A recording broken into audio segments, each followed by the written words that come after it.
పడిమెట్ల పైకెక్కి గుడికేగు భక్తులకు ఎదురొచ్చే బంగారు స్వామి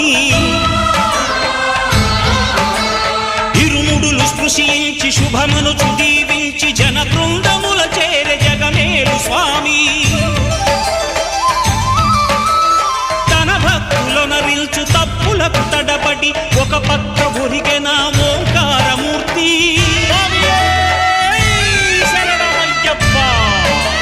స్వాములందరూ తనకు సాయము కాగా